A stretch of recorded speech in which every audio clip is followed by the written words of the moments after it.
ચોરીઓના ગુનામાં સંડોવાયેલ આરોપીઓની પાસાધારા હેઠળ અટકાયત કરાઈ।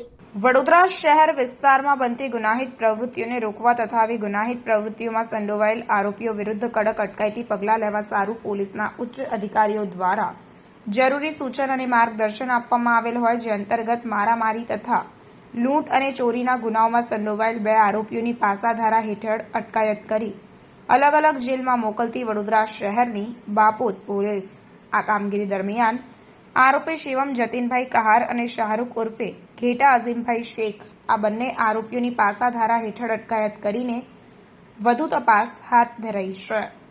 રિપોર્ટર કંચન પરમાર। સમાચારોની ઝડપી અપડેટ માટે હમણાં જ જન અર્પણ ન્યૂઝ ચેનલને લાઇક, શેર અને સબસ્ક્રાઇબ કરો।